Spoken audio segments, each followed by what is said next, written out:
Sveiki, esu humanitarinių mokslų daktaras Andrius Martinkus ir tęsime mūsų pamąstymus apie kintantį pasaulį ir apie lietuvių tautos, Lietuvos valstybės vietą šitame kintančiame pasaulyje. Dėkoju už jūsų paramą, už jūsų komentarus, už jūsų patiktukus, už tai, kad prenumeruojate. Ir šiandien nutariau pakalbėti tokią temą. Šiemet sukako 10 metų nuo to laiko, kai prasidėjo karas Ukrainoje. Ir be abejo šita tema yra turbūt pati aktualiausia užsienio politikos tema ir dabar, ir neseniai vyko pirmieji kandidatų į Lietuvos prezidentus debatai ir karo Ukrainoje tema taip pat buvo viena iš pagrindinių. Taigi, norėčiau pasidalinti savo mintimis, kaip klostėsi šito karo eiga. Nes prasidėjo jis kaip vieno tipo karas, o dabar jau karas Ukrainoje įgavo visai kitokį pobūdį. Taigi aš manau, kad visą karą Ukrainoje galima suskirstyti į 4 etapus. Taigi pirmas etapas, labai trumpai, pirmas etapas – valstybės perversmas. 2014 m. vasario mėnesį Kyjive įvyko smurtinis valstybės perversmas, kai buvo nuverstas teistas prezidentas. Vakarai su Jungtinėmis Amerikos valstybėmis priešakyje aktyviai rėmė šitą valstybės perversmą. Aktyviai šitą valstybės perversmą rėmė ir Lietuvos režimas. Lietuvos režimas turi prezidento nuvertimo patirtį, tačiau, aišku, turiu omenyje Rolando Pakso atvejį. O kalbant apie perversmą Ukrainoje, tai istorija be abejo įeis Vytauto Landsbergio žodžiai, kuriuos jis pasakė prieš daugiatūkstantinę minią Kyjive. Sukurkite Maidaną visoje Ukrainoje. Создайте Майдан по всей Украине. Ir taip ir atsitiko. Prievarta ir smurtas iš Kyjivo išplito visoje Ukrainoje. Daug kas Ukrainoje atsisakė pripažinti šitą antikonstitucinį valstybės perversmą. Kryme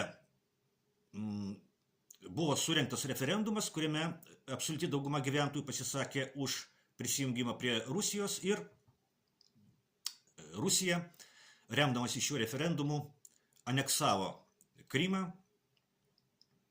Laimiai tai įvyko be kraujo praliejimo, bet deja kitose Ukrainos vietose, kur žmonės pasisakė prieš valstybės perversmą, kitose vietose deja buvo pralietas kraujas. Tai čia geriausiai žinomas yra Odesos atvejis, kai žmonės buvo gyvi sudeginti, kelios dešimtis žmonių buvo sudeginti profsąjungų rūmuose. O Donbase, Donecko ir Luhansko srityse prasidėjo tikri karo veiksmai tarp Ukrainos pajėgų ir sukilėlių, kuriuos rėmė Rusija. Taigi 2014 metų balandžio mėnesį karas Ukrainoje perėjo į savo antrą etapą, būtent į pilietinį karą. Ukrainoje prasidėjo pilietinis karas tarp vakarų remiamos Ukrainos visuomenės dalies ir Rusijos remiamos Ukrainos visuomenės dalies. Kitaip tariant, prasidėjo karas tarp provakarietiškos Ukrainos ir prorusiškos Ukrainos. Ir tuo metu karo veiksmai apsiribojo Donbaso regionu. 2015 metais buvo pasirašyti vadinamieji Minsko susitarimai, kurie turėjo išspręsti ginkluotą konfliktą Ukrainoje, bet Ukrainos režimas piktybiškai nevykdė šitų susitarimų, o dabar jau yra visiškai aišku, kad ir vakarai nesiruošė vykdyti šitų susitarimų. Šie susitarimai buvo reikalingi tik tam, kad laimėti laiko ir paruošti Ukrainą dideliam karui su Rusija. 2019 metais Ukrainos prezidento rinkimus laimėjo Vladimiras Zelenskis, kuris Ukrainos žmonėms žadėjo užbaigti karą Donbase. Tačiau būtent Zelenskiui valdant, karas Ukrainoje iš Donbaso perėjo į kitus Ukrainos regionus. 2022 metų vasario 24 dieną Rusija paskelbė, kad pradeda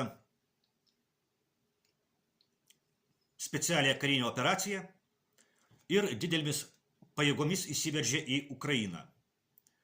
Prasidėjo atviri karo veiksmai tarp Rusijos ir Ukrainos, vakarų remiamos Ukrainos. Taigi čia jau įžengėme į trečią etapą karo Ukrainoje. Tai yra Rusijos karas prieš Ukrainą, kurią remia vakarai.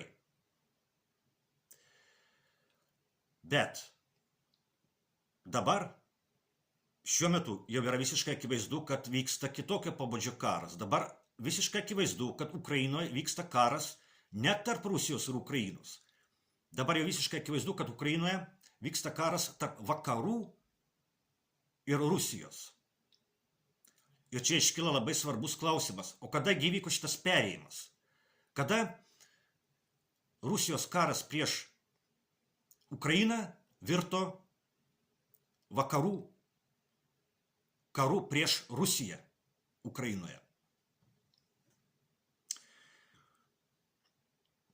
Kaip tik šiomis dienomis, balandžio mėnesį, sukanka 2 metai, kai karas Ukrainoje galėjo būti baigtas.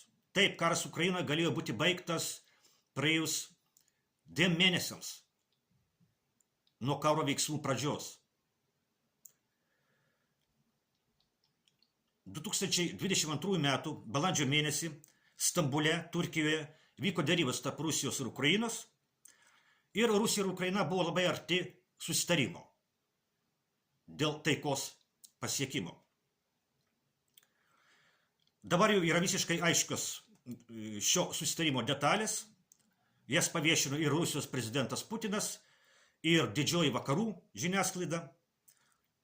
Pagal šį susitarimą Rusija ir Ukraina buvo pasiryžusios labai didelėms nuolaidoms.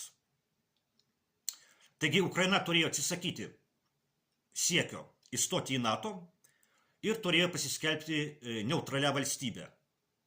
Ukrainos kariuomenė turėjo būti sumažinta iki 80 000 karių ir Ukrainoje turėjo būti užtikrintos rusų kalbos teisės.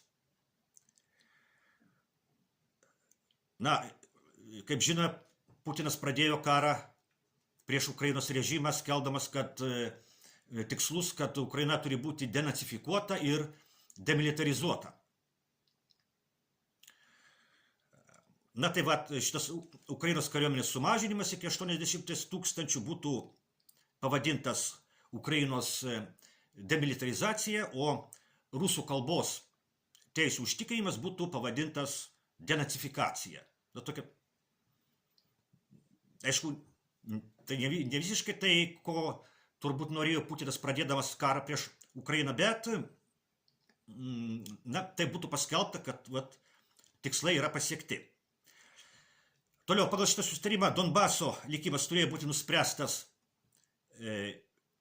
derybomis. Na, Krymas turėjo likti Rusijai. Ir jokių kitų teritorinių pretenzijų Ukrainai Rusija tuomet nekėlė. Svarbiausias dalykas Rusijai tuomet buvo tai, kad Ukraina būtų neutrali valstybė ir joje nebūtų kitų valstybių karinių bazių. Žvelgiant iš šių dienų perspektyvos, kelia didžiulę nuostabą tai, kokioms didelėms nuolaidoms tuomet buvo pasiryžusi Rusija. Ir stebina tai, koks palankus Ukrainai buvo šitas susitarimas.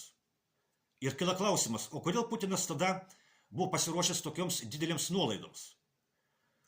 Atsakymas šitą klausimą susideda iš 2 dalių.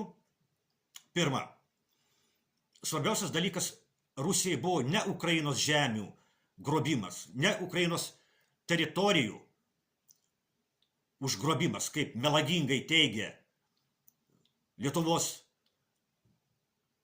režimo propaganda. Svarbiausias dalykas Rusijai iš tikrųjų buvo tai, kad Ukraina būtų neutrali. Kad jį atsisakytų stoti į NATO, kad joje nebūtų užsienio valstybių NATO karinių bazių. Ir antra priežastis, dėl kurios Rusija tada buvo pasiryžusi tokioms didelėms nuolaidoms, antra priežastis iš tiesų buvo ta, kad karo pradžia Rusijai neįtin sekėsi. Rusija planavo užbaigti šitą karinę operaciją žymiai greičiau, pakeisti režimą, bet šito nepavyko padaryti. Ir ką tai reiškia? Tai reiškia, kad Ukraina turėjo stiprias derybinės pozicijas. Ir būtent todėl Putinas buvo pasiryžęs tokioms didelėms nuolaidoms.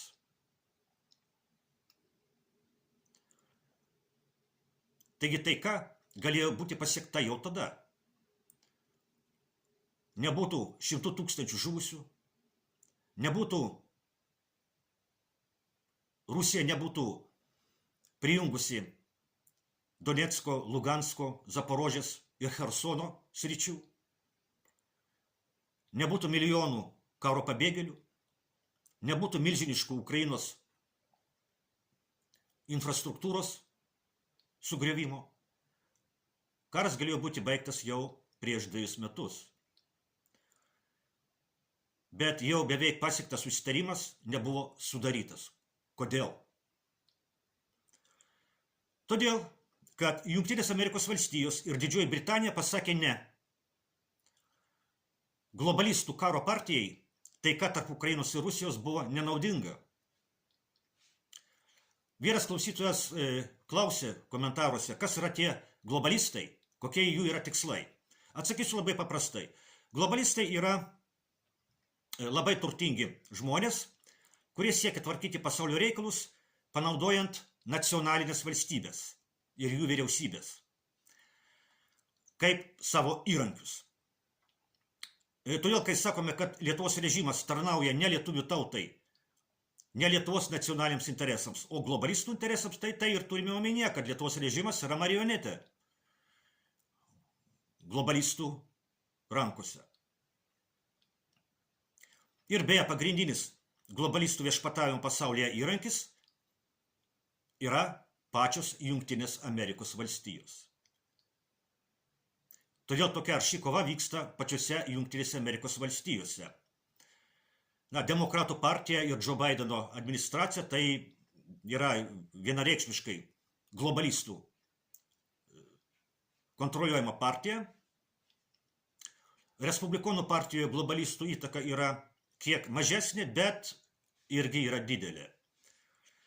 Ir Donaldas Trumpas bando apriboti globalistų siautėjimą ir todėl tokia yra didelė jam neapykanta. Taigi, Jungtinės Amerikos valstijos ir Didžioji Britanija įtikino Ukrainos režimą ir pirmiausia prezidentą Vladimirą Zelenskį, kad Ukraina gali laimėti karą prieš Rusiją ir net atkovoti iš Rusijos ne tik Donbasą, bet ir Krymą. Ir Zelenskis, tas mėgėjas uostyti įvairias medžiagas, apsėstas didybės manijos, tuo patikėjo. Zelenskis pasijuto, kad yra didelis karvedys, šių dienų Napoleonas, tik pamiršo, kad kaip Napoleonui baigėsi karas prieš Rusiją. Ir štai čia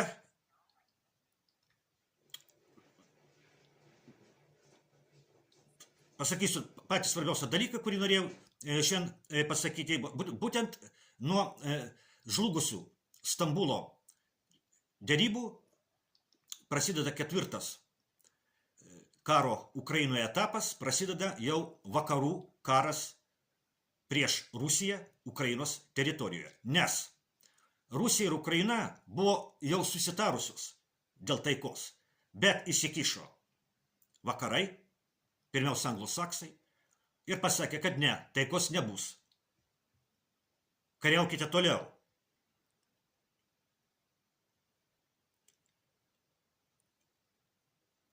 vakarai pasakė, pirmiausia, anglosaksai pasakė Zelenskiui, mes duosime tau viską, kas reikia pergaliai, o tu tik kariauk.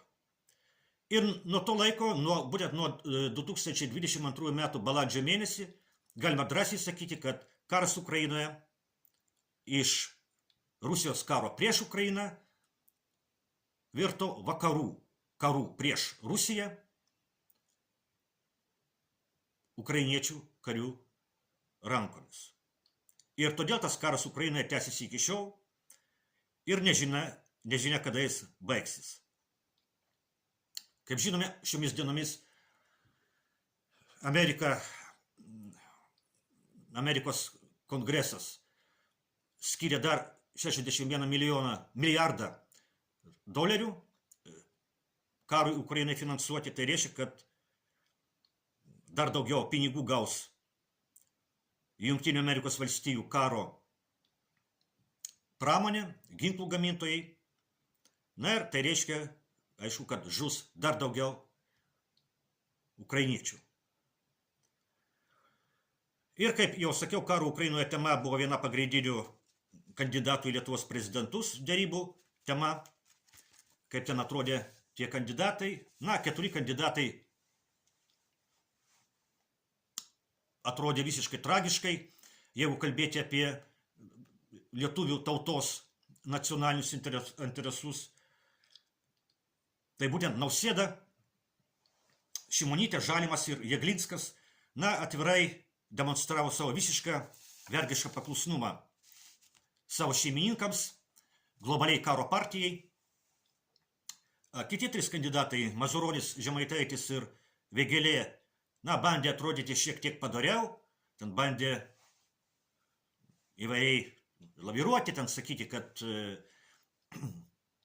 tik suderinus su kitais partneriais galima ten, pavyzdžiui, siųsti Lietuvos karius į Ukrainą ir panašiai. Ir tik vienas kandidatas, Eduardas Vaitkus, nebijojo kalbėti visiškai kitaip negu priimta globalistų kontroliuojamoje Lietuvos žiniasklaidoje.